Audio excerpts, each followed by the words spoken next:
الحمد لله نحمده ونستعينه ونستغفره ونعوذ بالله من شرور أنفسنا ومن سيئات أعمالنا من يهده الله فلا مضل له ومن يضلله فلا هادي له وأشهد أن لا إله إلا الله وحده لا شريك له وأشهد أن محمدا عبده ورسوله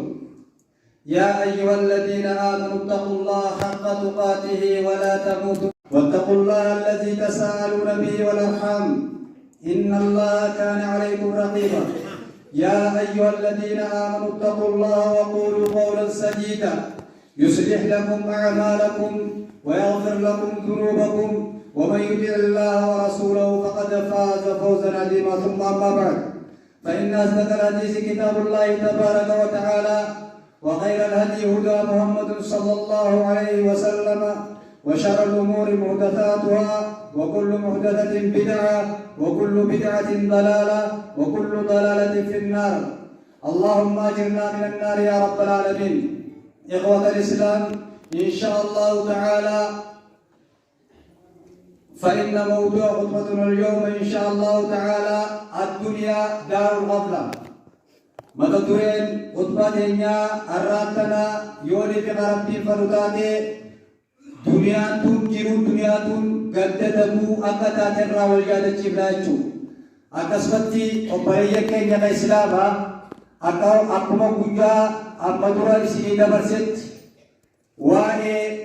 nama zallamuu nama miidhuu akka rabbii subhaanahu wa ta'aalaa jiruu akhiraa osoo hin taane jiruu duniyaa irratti akka irraa qabalu ta'uu isin ibsanii ture jechuudha. Kanaaf obboleeyyan keenya ka islaamaa rabbii subhaanahu wa ta'aalaa akkasumatti rabbiin eessa sodaadhaa hiija. yaa ayyuhalladhiina aamanuu ittaqullaha haqqa tuqaatihi wa laa tamuutunna illaa wa antum muslimuun. Hogguuni bija'uu dhugaan na sodaadhaa hogguuni bija'uu rabbii subhaanahu wa ta'aalaa ilmi namaa kun jiruu duniyaa irratti yoo ni'imanii fi rabbii isaa sodaatu taate khayrii carraaqachuu keessatti akkasumatti namni nagee jalaa ba'uu keessatti akkasumatti ammaa jiruu duniyaa kana keessatti milkaa'uu keessatti yoo ni'imni rabbii isaa sodaatu taate rabbii subhaanahu wa ta'aalaa jiruu duniyaa kana keessatti isa milkeesseetti aadaatti isa milkeessaa jechuudha. Kanaaf obboleeyyan keenya ka islaamaa zamanni kun zamana akka beekannaan zamana yeroodhaa yerootti jijjiiramaa deemu zamana wanti hundinuu haariya ta'aa deemu jirtu jechuudha. Akkasumatti zamanul itibaar zamana waa hunda keessatti ilmi namaa daldalaaluu qabu. Dhiiroo zamanni kun amanni kun waggaan kun baatiin tun maaliin akkana jijjiiramtii waan haariyaan akkamitti akkana nu dhuftii jedhee if daldalaaluudhaan isa barbaachisaa jechuudha. Rabbiin subhaanahu wa ta'aalaa jiruu duniyaa tana keessatti quraana bareedaa keessatti akkam jaa wamaa khalaqtul jinna wal insa illaa liya'buduun. Rabbiin subhaanahu wa ta'aalaa ilma namaa kana jinnii fi insiidhaa si uume maaliif uume malee akka nagabbaraniif uume jedhe.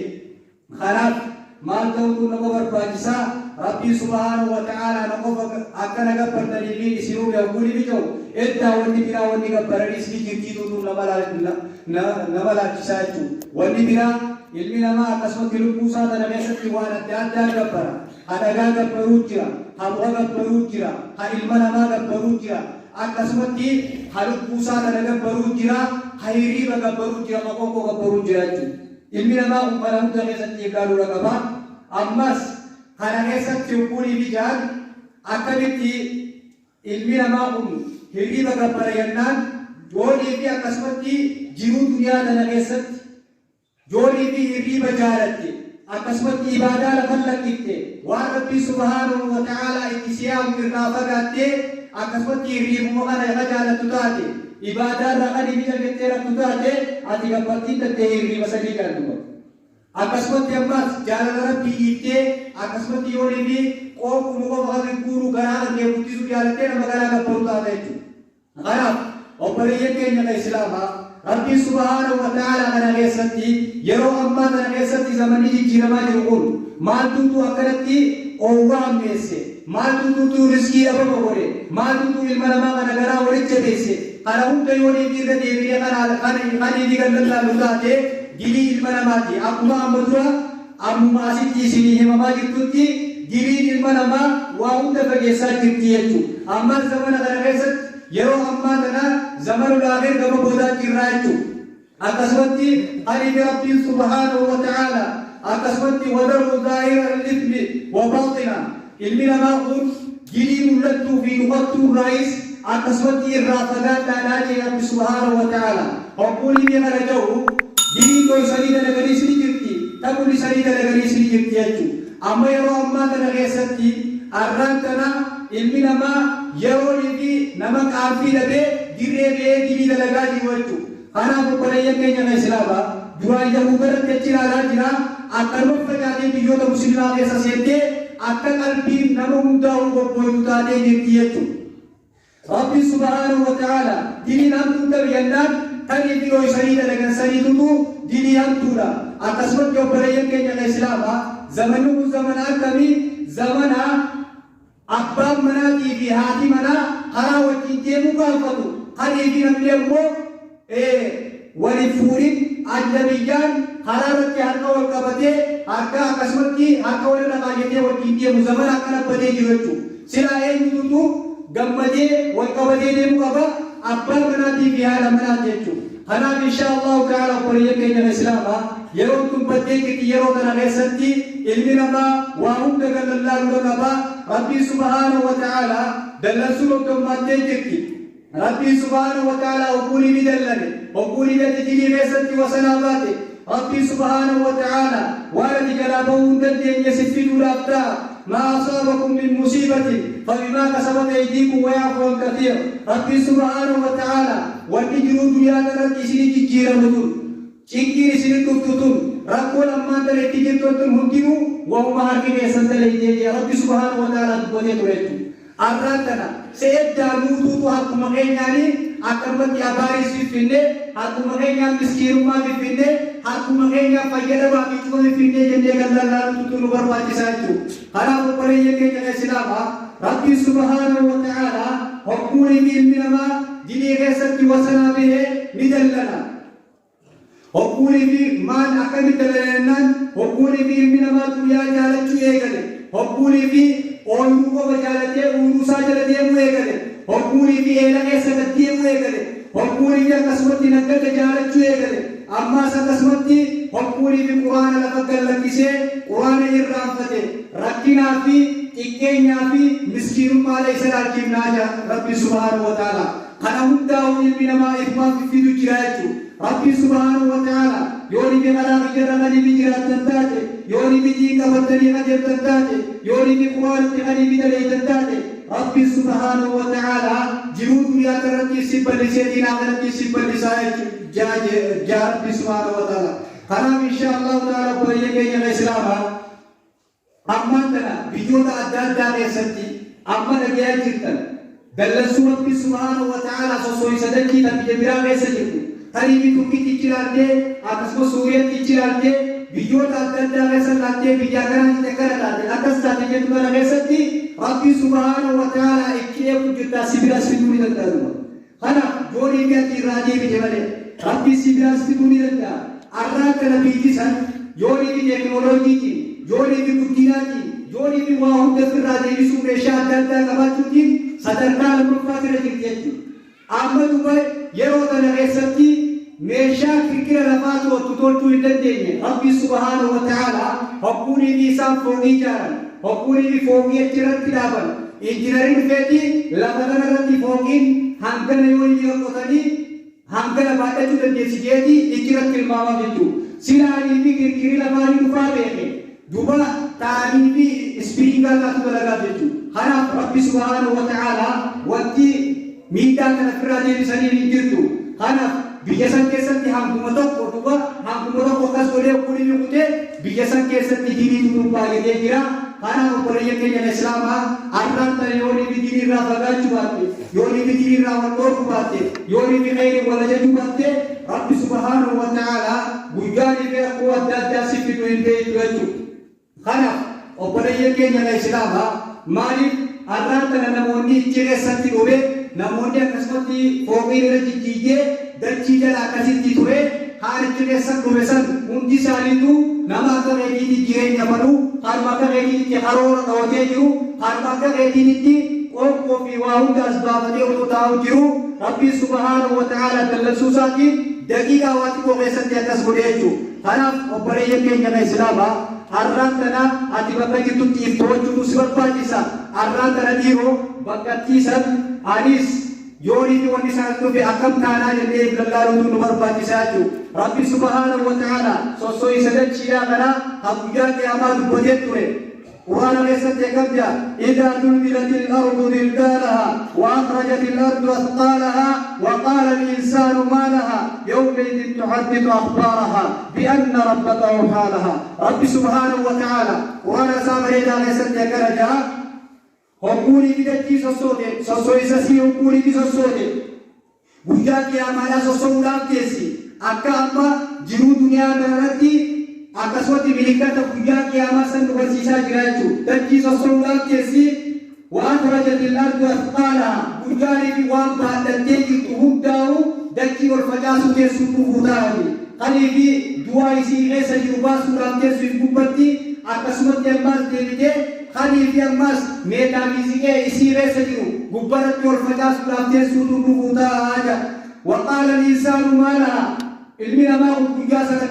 akkana jaatuba dhiiroo dachiin tun har'aan tana maaluma taate jee wal gaafata akkuma ammaan tana akkanatti tabiraa haasa'u kanatti dachiin maal taate jee wal gaafata guyyaa qiyaamaatiin dhufee hin beeku jechuudha. Yawmaidhin tuhaddithu akhbaarahaa guyyaa san dachiin tun ni odeessiti oduu isii keessa jirtu hundaa'u ni odeessiti akkam jettee odeessiti ilmi namaa kun jiruu duniyaa kanarratti waan hedduu dalage rabbi subhaanahu wa ta'aala diliidhaan dachii kana hin balleessinaa jee ture akkasumatti ammaas waan asirratti dalagame kana odeessuudhaaf teessi dachiin tun. Rabbiin keenya alayhi salaatu wassalaam atadruuna maa akhbaarahaa dachii tun oduu siidhaa waan isii odeessu tona ni beeytanii jeeti sahaabota isaa radiyallahu anhum isaachuu gaafatee hogguun akka jedhan Allahu wa rasuluhu a'lam ربما في الكاسات بين جانب دبا أقسمت فإن أخبارها أن تشهد على كل عبد أو عمد بما عمل على دارها تقول عملت كذا وكذا في يوم كذا وكذا فهذه أخبارها نبي عليه الصلاة والسلام دكي يقول يوم يسيتو أكن جتيجي شوفا قبرتي قبرتي رجع بودام تيسي أكن جتي رجع بودام تيسي akibat dachii kanarratti waan akkana daleeyte guyyaa akkana waan akkana daleeyte guyyaa akkana gochuu abaluuti waa daleeyte guyyaa akkana bakka xurreessanii waan akkana daleeyte guyyaa akkana magaalaa deekeetti hoteela akkasiisanii waan akkana daleeyte ati arraan kana siifi abaluutu waan akkasii dalage dilee akkana daleeyte jetteetti dachiin guyyaa san maqaa dhoojjee siif himuudhaaf teessi eessatti jalaa ba'uudhaaf teessa duuba guyyaa sana inshaallah. Obboleeyyan keenya kan islaamaa kanaaf Rabbi subhanahu wa ta'ala waful dua fudaftau takata tiru himenture kana maldo tun barbakisa wa tubu ila Allah jami'a namni utiru bakko jitarat Rabbi subhanahu wa ta'ala garatuba Rabbi genya jadi tun barbakisa yoni gati tiru dunia taratti wa hunda ili tolfadda ili talaga dajette ati tiru dunia taratti kane bi adatugate akkuma amman tana ilmi namaa hundinuu yerooni fi bishaan qabu yerooni fi gama lagaa jiru nuti lagarra jirra jee dhaadachaa ture akkasumatti nuti bishaan guutakka hin dhabnu jee dhaadachaa ture ani rabbi subhaanahu wa ta'aala amma laga keessaa fudhee gaara galchee jiru ani rabbi subhaanahu wa ta'aala bakka lagaatii fudhee gammoojjii galchee jiru rabbi waa hundaa'u amrii hundinuu isaa akka jirti rabbi garagalcha zamanul aakhir akkasumatti bishaan gama gaaraatti tolcheetuudhaaf taa'ee Rabbi subhaanahu wa ta'aala dubbatee jiraachuu. Kanaaf obboleeyyan keenya islaamaa irji'uu ilaa rabbikum gara rabbii keessanii deebi'a bakkuma jirtanitti iblaala. الدنيا المكان الذي اجتمع فيه مجموعة الرجال والنساء جنوب دنيا كبر قلي في جيرتي بلدان وكيسر عقمتي والبرتيس قلي في جاتا بجاتي تين قلي في أكسمتي أبريين تين أكسمتي أجنبية ويالتوران وجديمني أمبالي بكا أداد دارنتي والجامني ولله كمنيتا أنيبر قريب رب سبحانه وتعالى الرافقانا قلبي سريسي كوكا دلي رافقانا جيرو إسنا كسمتي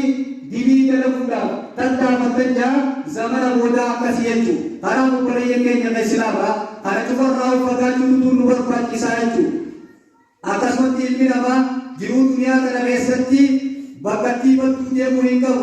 ربي سبحانه وتعالى يا نمدن ربي توقيتي جلاو جرتن ربي سبحانه وتعالى جيرو دنيا تدبرودات تيسي جيرو دنيا تدبرودات تيسي أكسمتي توتي تكرسكرودات تيسي يدي ربي سبحانه وتعالى دبتي كل نفس ذائقة الموت وإنما توفون أجوركم يوم القيامة أكسمتي إلمنا ما أكاسر راديم مهمة جاءتو قرام إن شاء الله تعالى وبريك جل إسلامه أكسمتي نمي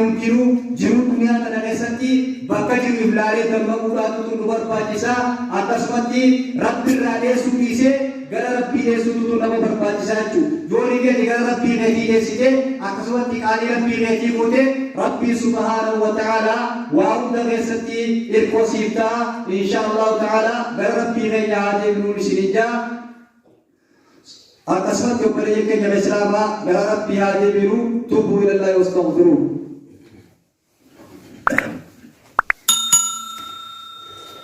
للمتقين ولا عدوان إلا على الظالمين وعلى آله وأصحابه أجمعين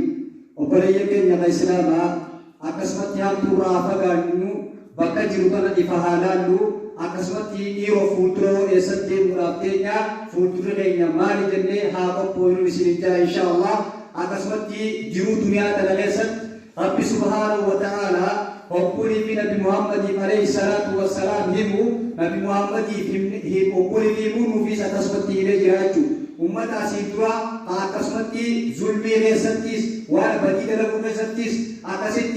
سيراء بيسن ربي سبحانه وتعالى إسانا لاغيتي نبي محمد عليه الصلاة والسلام أكي راغفمو آيات سابري داغيسنتي إليه جراجو ألم نهلك الأولين ثم نتبعهم الآخرين كذلك نفعل بالمجرمين ربي سبحانه وتعالى يا نبي الله محمد ألم نهلك الأولين وربط واسن أكيتيالا من الجرّيجين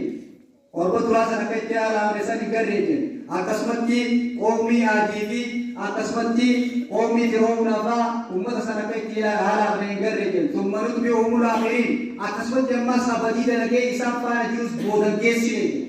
أكسبت بودن كيسين كذلك نفعل بالمجرمين أكسبت يقبل سائر تليلتي نما أما تنديري كيستي وسنا بيس أكسبت فارغوفني إرد لكم أبتين يا رب سبحانه وتعالى قرام إن شاء الله تعالى بريك يا الإسلام دليل راها فقالوا فقجروا إفهالانوا يرون أما تناتون يرون في علمنا ما إفتوجوبكم يرون في قرار بيسان يسونا قبوجو نبي عليه الصلاة والسلام جبريل عليه السلام يقول في جنوبه يا محمد إيش ما شئت أما في التجارة جنوب دنيا تنرتي أما في التجارة فإنك ميت أديوني في التجارة جنوب دنيا تنرائز جم تابتسا وأبي من شئت نما في التجارة نما سنين التبورات تسا أكسبوا وان في جدلكي وهم جدلكي جسني غلط غلطة تسا جيتي هم في توليتو أرادنا نبي جري دلهم جوز أكنا أكاونتي مالا نغاية جودتي باقي جديد تورمورو جكرتا ربي سبحانه وتعالى بنجا ورو أكاونتي جديد راسي باسولافتا إن شاء الله أكسمت ورجلي رافقات ربي باورو وبريك يا إسلاما أكرمتي أزوري في يوم ما تناتون خلي وان برا سولافكي غمنا نفوتنا وتشيته إن شاء الله فولدراف خطبة أصدر تورتي ولي كبتة سيدنا خستي نبي كenya عليه الصلاة والسلام دوسه إني نبرة بوجا كياما mana murti jiru kopong daftesu inshallah sanem raisi ode siraju akasmati mana murti kana okuri bi dose tatesi paramte I wakabti firrajufa la rulatenya inshallah taala priyeke jaga islama sallu wa sallimu ala man umirtu bi inna allaha wa malaikatahu yusalluna ala nabi ya ayyuhalladhina amanu sallu alayhi wa sallimu taslima اللهم صل على محمد وعلى ال محمد كما صليت على ال ابراهيم انك حميد مجيد اللهم بارك على محمد وعلى ال محمد كما باركت على ال ابراهيم انك حميد مجيد